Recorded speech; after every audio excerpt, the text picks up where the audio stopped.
बिस्मिल्लाहिर्रहमानिर्रहीम। अस्सलाम वालेकुम नादरीन, आप यूट्यूब चैनल देख रहे हैं, मैं इमरान खान हूँ।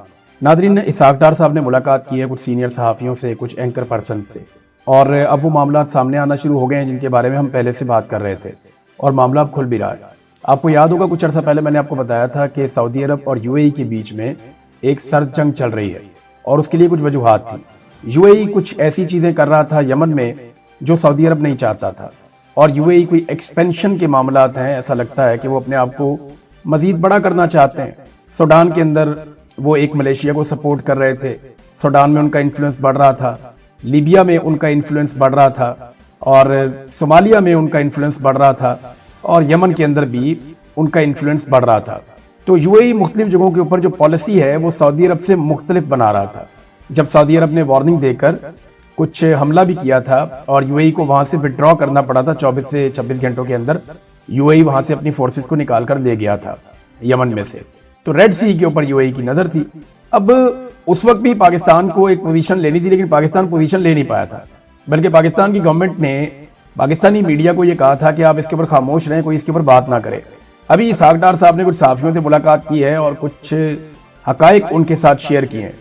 कुछ चीजें उन्होंने सहाफियों को बताई हैं और कुछ चीजें सोर्सेज पहले से बता रहे थे। मैं वो सारा कुछ आपके सामने रख देता हूँ। एक तो मामला यह है कि यूएई ने पाकिस्तान के ऊपर बहुत दबाव डाला हुआ है, और यूएई को एक बात का प्रॉब्लम यह भी है कि सऊदी अरब और यूएई के मामलात में पाकिस्तान ने यूएई का उतना साथ नहीं दिया। दूसरी बात यह है कि जिसने आपको पैसा दिया हुआ होता है वो तवक्को करता है कि आप उसकी खुशामद हर जगह पे बाकियों से ज्यादा करेंगे।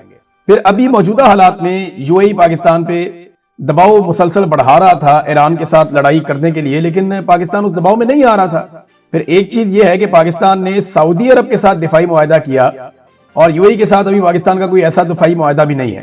तो यूएई ने पाकिस्तान से पहले भी पैसे वापस मांगे हैं, वो बार बार पैसे वापस मांगता है। तो पाकिस्तान अब एक ऐसा मुल्क बन गया है, हमारा मिलिट्री रिजीम इस तरह का है कि कोई हमें पैसे देता रहे तो ये कहते हैं ये सबसे अच्छा है, और कोई पैसे वापस मांग ले तो लगता है कि यार ये तो बहुत जालिम आदमी है, बहुत बुरे लोग हैं।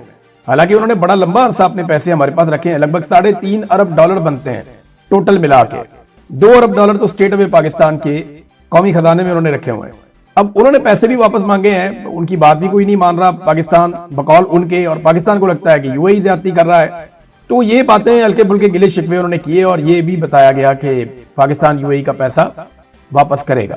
अब ये $2 अरब करेगा या $3.5 अरब करेगा, ये बहुत मुश्किल है, लेकिन पाकिस्तान इस महीने के आखिर तक वापस करेगा। और अगर पाकिस्तान वापस नहीं करता तो यूएई के पास जो इसका दूसरा सोल्यूशन है वो पाकिस्तान को बहुत महंगा पड़ जाएगा। जरूरत पड़ी तो भी मैं आपको बताऊंगा बाद में।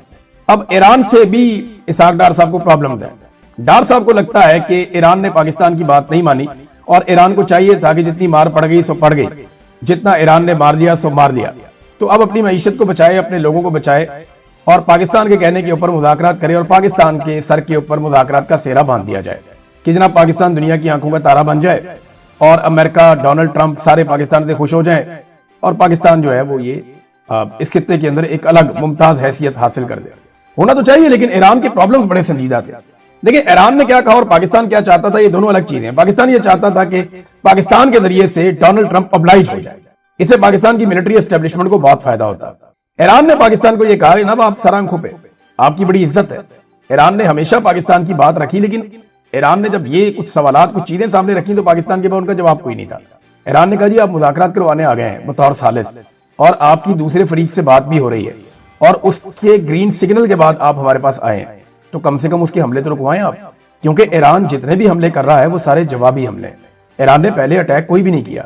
तो ईरान का ये मुतालबा बिल्कुल जायज था कि अगर आप सालिस बनकर आए हैं तो फिर आप अमेरिका के हमले तो रुकवाएं, क्योंकि आप अमेरिका की जानिब से सालिस बनकर आए हैं। हम आपको कबूल करते हैं, आपकी इज्जत करते हैं, लेकिन आप पहले हमले गैर मशरूत तौर पर रुकवाएं। फिर वो गारंटी मांगते हैं जो हम दे नहीं सकते। फिर खुफिया मुज़ाकरात का भी हामी नहीं है ईरान, अब जंग भी नहीं रुक रही। तो ये सारी चीजें जो है वो उनकी वजह से मामला बना नहीं। और अब तो इंटरनेशनली ये खबर छप रही है, बाकायदा बड़े बड़े सहाफी और इदारे ये कह रहे हैं कि मुज़ाकरात नाकाम हो गए जो पाकिस्तान करवा रहा था। अब कोई और कोशिश करेगा, कहीं और से कोशिश होगी, एंड ऑफ द डे तो टेबल पे आना है सबने। मुझे नहीं लगता कि ईरान किसी ऐसे मुल्क को इतना फैसिलिटेट करेगा जो मुल्क डोनाल्ड ट्रंप को अमन का नोबेल इनाम देना चाहता है। यानी शहबाज शरीफ डोनाल्ड ट्रंप को अमन का नोबेल इनाम देना चाहते हैं, तो ईरान अपनी पगड़ी जो है वो शहबाज शरीफ के सर पे तो नहीं रखेगा ना। ये बड़ी ट्रिकी चीज है। जो लोग समझते हैं इन मामलात को, उन्हें आइडिया है कि मैं क्या बात कर रहा हूं। अब नाजरीन, डार साहब की मायूसी है और उन्होंने तकरीबन बता दिया कि जनाब हम नहीं कर सकते, लेकिन एक बात उन्होंने की है कि हमारे पास चारा कोई नहीं है, हम सऊदी अरब के साथ एक दिफाई मुआहदे में, और ईरान से हमने ये कहा कि सऊदी अरब को आप ना मारें, क्योंकि उस सिलसिले में अगर आप ये करेंगे तो हमें फिर मैदान में आना पड़ जाएगा, क्योंकि हमारी मजबूरी है, सऊदी अरब के साथ हमारा दिफाई मुआहदा है। लेकिन इंटरेस्टिंग बात यह है कि सऊदी अरब के साथ पाकिस्तान का जो दिफाई मुआहदा है उसके ऊपर पाकिस्तान की पार्लियामान में कभी डिस्कशन नहीं हुई, उसके ऊपर पाकिस्तान की इवन कैबिनेट के अंदर नहीं हुई, कोई नहीं जानता कि उस मुआहदे में क्या लिखा है और कहीं पे भी उस मुआहदे की अप्रूवल नहीं ली गई।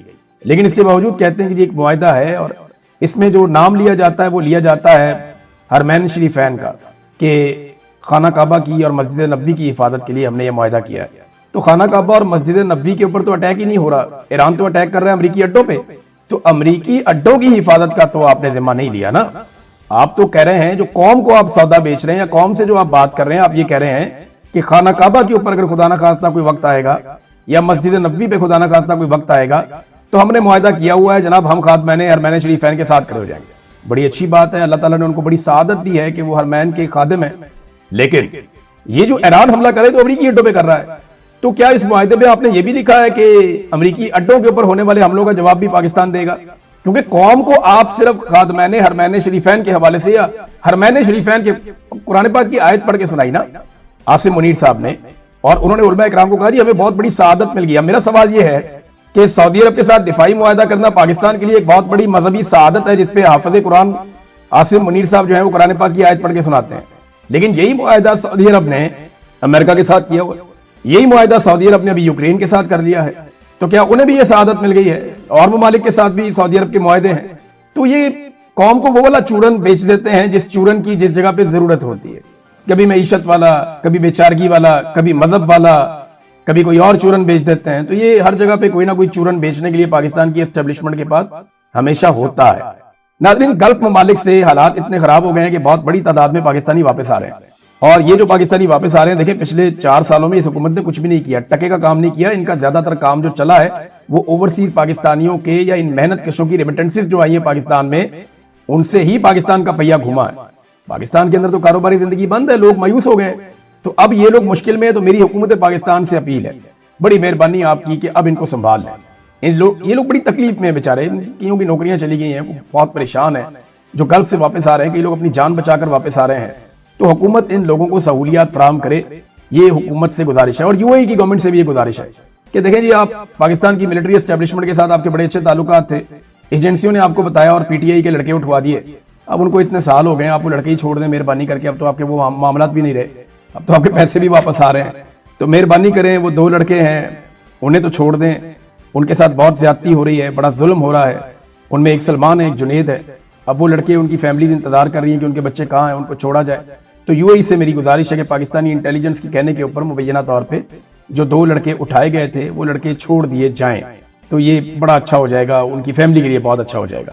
नाज़रीन, अब आ जाए जरा पेट्रोल के मामले पे। शहबाज शरीफ ने आगे अनाउंस किया जनाब कि मैं पेट्रोल की कीमत फिल 4 इसके अंदर जो लेवी है वो 80 रुपए लेवी कम कर रहा हूँ। तो ये लेवी लगाई किसने थी? 160 रुपए लेवी शहबाज शरीफ ने लगाई है पेट्रोल पे, 160 रुपए। अब उसमें से 80 कम कर रहा है। यानी ये तो इस तरह इन्होंने किया कि एकदम बहुत ज्यादा कीमत बढ़ाओ, फिर थोड़ी सी कम करके ये कहो देखो जी हम आपके बारे में कितना सोचते हैं। ये खबर को ट्विस्ट करने का तरीका है। यानी 24 घंटे पहले खबर चल रही थी पेट्रोल की कीमतें बढ़ गई, 24 घंटे के बाद उनमें से कुछ थोड़ा सा कम करके अब खबर ये चला रहे हैं पेट्रोल की कीमतें कम हो गई। आज के अखबारात आप उठा लें, उनके अंदर हेडलाइन जितनी बड़ी कल नहीं लगी थी उससे बड़ी आज लग जाएगी। इन्होंने अभी 3 अरब रुपए का कम से कम एक दिहाड़ी इन्होंने लगा ली है। 3 अरब रुपए कोई छोटी अमाउंट नहीं है जो दिहाड़ी इन्होंने लगाई है। अभी ये जो हुक्मरानों ने लगाई है एक दिन 24 घंटे के अंदर अंदर, और लेवी के ऊपर ये सैकड़ों अरब कमा चुके हैं, पाकिस्तानियों की जेब पे डाके डाल चुके हैं। अब कहते हैं जी हम पब्लिक ट्रांसपोर्ट कुछ फ्री कर देंगे, कुछ और चीजें फ्री कर देंगे, तो 4-5 अरब रुपया खर्च कर देंगे पब्लिक के ऊपर सैकड़ों अरब का डाका डालने के बाद, और फिर कौम के ऊपर एहसान चढ़ा देंगे और इसके ऊपर अरबों रुपए के इश्तेहार भी डाल देंगे। आप ये देखिएगा, अभी ये इश्तेहारी मुहिम चला देंगे बहुत बड़ी कि जनाब वजीर आला का बहुत बड़ा इकदाम, वजीर आजम का बहुत बड़ा इकदाम, जनाब कीमतें कम कर दी और ये कर दिया वो कहो, कीमतें बढ़ रही हैं। इसकी आपको मैं मिसाल देता हूं। एक घर के ऊपर ना डकैती पड़ी, सारा माल लूट कर ले गए और बाद में कुछ बची कुची 2-4-5 चीजें वापस कर दी और एहसान चढ़ा दिया, देखो आपकी चीजें वापस मिल गई। भाई नुकसान तो उनका वही है ना, नुकसान तो वही खड़ा है। आप एक चीज की कीमत 3 गुना बढ़ाने के बाद 1 गुना कम कर दें तो फिर भी वो पहले से दुगनी होती है। इमरान खान के दौर में, मैं आपको फिर बता रहा हूं कि आलमी मंडी में पेट्रोलियम मसनूआत की कीमतें ज्यादा थी आज कम है, लेकिन इमरान खान के दौर में यही पेट्रोलियम मसनूआत आपको आधी से भी कम कीमत पे मिल रही थी। लेकिन आज जिन लोगों को तब्दीली के नाम पे जर्नैलों ने लाकर मुसल्लत किया, उन्होंने हालात क्या कर दिए। आप फर्ज करें अगर ये कोई तजर्बाकार टीम जो ये आसिम मुनीर ने, नदीम अंजुम ने, जनरल बाजवा ने ये जो तजर्बाकार टीम लाकर बिठा दी है पाकिस्तानियों के सर पे, खुदा ना खास्ता ये तजर्बाकार टीम कोरोना के दौरान होती तो ये तो आधे पाकिस्तानियों की फातिहा पढ़ देते। जैसे ये नालायक हैं, नकम्मे हैं, नकट्टू हैं, कोई फैसला कर ही नहीं सकते, ये तो बेड़ा गर्क कर देते पाकिस्तान का। अगर कहीं ये टीम तजर्बाकारों की मौजूद होती कोरोना वायरस के दौरान, वो तो इमरान खान था, उसका दिमाग काम करता था, अल्लाह रब्बुल इज्जत ने उस पर फजल किया, वो पाकिस्तानियों को उसने बचाया, पूरी दुनिया ने तारीफ की। ये लोग होते तो ये तो बेड़ा गर्क कर देते, गरीब आदमी को भूखा भी मार देते और कोरोना से भी मार देते। ये इतने जालिम लोग हैं। नाजरीन, ईरान के मुताबिक ये जो जुमे का दिन गुजरा है, ये अमेरिका के लिए एक 3 अप्रैल का दिन एक स्याह दिन के तौर पे याद रखा जाएगा। उसकी वजह है अमेरिकन तैयारे गिरे हैं एक के बाद एक। ईरान दावा कहता है F-35, वो बताते हैं F-15 है, लेकिन जो भी है वो एक फाइटर जेट है, बड़ा कमाल किस्म का, वो गिरा। अब ईरान ने कैसे गिरा दिया अमेरिकन फाइटर जेट को? वो तो स्टेल्थ टेक्नोलॉजी के साथ है, उनको तो रशिया के S-400, S-300 या चाइना के बड़े अच्छे रडार सिस्टम वो उनको नहीं गिरा पा रहे, तो ये ईरान ने कैसे गिरा दिया? सवाल है ना, इसको साइंटिफिकली समझना पड़ेगा आपको। ये जो हवा के अंदर ऑब्जेक्ट्स आते हैं ना, जहाज, रॉकेट्स, इनको अगर आपने आइडेंटिफाई करना होता है ना, तो इसके लिए रेडार सिस्टम होता है जो इनको पकड़ता है कि ये एक ऑब्जेक्ट आ रहा है। वो रेडार उसको वार्न करता है, उसको जाके हिट करता है, रेडार के जरिए से ही दूसरा मिसाइल जाता है, उसको जाके हिट कर देता है, फिजाई दिफाई निजाम एक्टिव हो जाता है।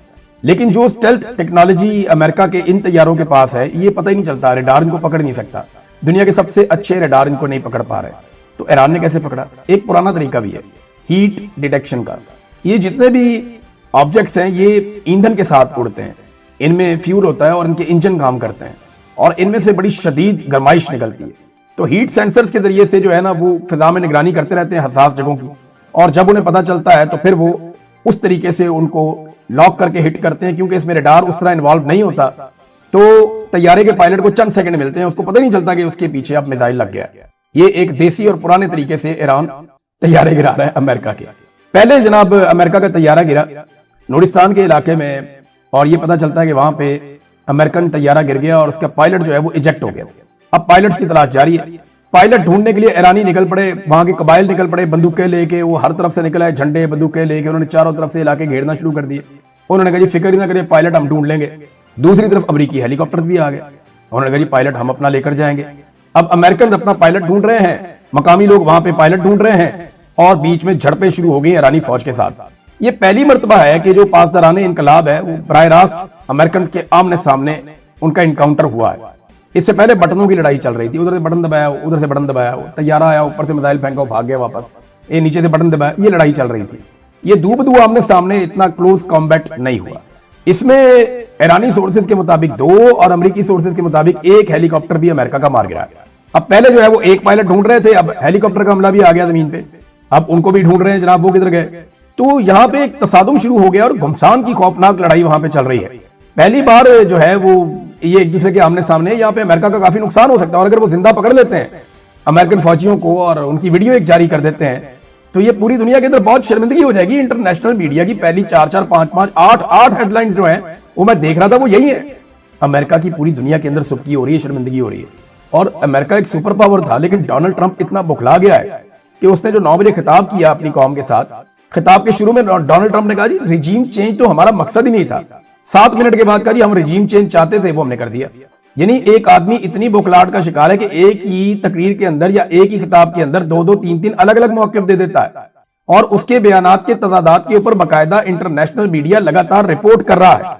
तो ये नाजरीन अब हालात पैदा हो गए हैं डोनाल्ड ट्रंप के लिए। अमेरिका पे दबाव काफी बढ़ता जा रहा है और लगातार बढ़ता जा रहा है। इस दबाव से निकलने के लिए अमेरिका को फेस सेविंग चाहिए, और पाकिस्तान को लगता था पाकिस्तान फेस सेविंग लेकर देगा, लेकिन पाकिस्तान फेस सेविंग लेकर देने में कामयाब नहीं रहा। हमें नाकामी हुई है, हम ये नहीं कर पाए। इसराइल के ऊपर इस वक्त शदीद बमबारी हो रही है ईरान की जानिब से, और जुमे के दिन ईरान को बहुत कामयाबियां मिली हैं। और इसराइल के अंदर ना लोग ज़हनी मरीज बनते जा रहे हैं। बहुत बड़े पैमाने पे काउंसलिंग की जरूरत होगी। इतना मारा ईरान ने, इतने बम मारे हैं, इतने मिसाइल मारे हैं। इसराइली तो सारी जिंदगी ये समझते रहे कि आयरन डूम लगा हुआ है, ऊपर से जो भी मारोगे ये संभाल लेगा। उन्होंने तो कभी ख्वाब में भी नहीं सोचा था कि ऐसे मिसाइल भी आएंगे ईरान की जानिब से जो अपना रास्ता तब्दील करेंगे, और आयरन डूम भी उनको डिटेक्ट नहीं कर पाएगा और वो आकर जमीन पर टकराएंगे और बंकर्स को तोड़ना शुरू कर देंगे। तो अब वो बड़े खौफ के आलम में अपनी जिंदगी गुजार रहे हैं, लेकिन सिविलियंस को अभी तक ईरान ने टारगेट नहीं किया। हाँ, ईरान अरब ममालिक में और इसराइल में कुछ अहम टारगेट्स के बारे में बता चुका है और ये कह चुका है कि सिविलियंस अपने आप को इन टारगेट से दूर कर लें, क्योंकि ईरान के अंदर इस किस्म के टारगेट्स को तबाह किया गया है अमेरिका और इसराइल की जानिब से। तो जवाबन अब हम ये कार्रवाई करेंगे मकबूजा इलाकों में। वो मकबूजा इलाका किसे कहते हैं? जहां पे अमेरिकी अड्डे हैं उसको मकबूजा इलाका कहते हैं, चाहे वो गल्फ ममालिक है। फिर जहां पे इसराइल है उसको वो मकबूजा इलाका कहते हैं। वो ये कहते हैं इसराइल नाम का कोई मुल्क नहीं है, ये फलस्तीन है और यहाँ पे कब्जा हुआ है। तो ये नाज़रीन अब तक की सूरत हाल है, मैंने आपके साथ शेयर कर दी है। इसराइलियों को बड़े पैमाने पे काउंसलिंग की जरूरत पड़ेगी, वो ज़हनी मरीज बन गए बेचारे जो उनके साथ हुआ। ईरानी बड़े दलेर निकले, वो हर जगह पे सामने आते हैं, हर जगह पे दिखाई देते हैं और रातें बाहर गुजारते हैं, एहतजाज करते हैं, उनके लीडर उनके साथ खड़े हो जाते हैं आकर और पूरी दुनिया को वो आंखों में आंखें डालकर हकायक बता रहे हैं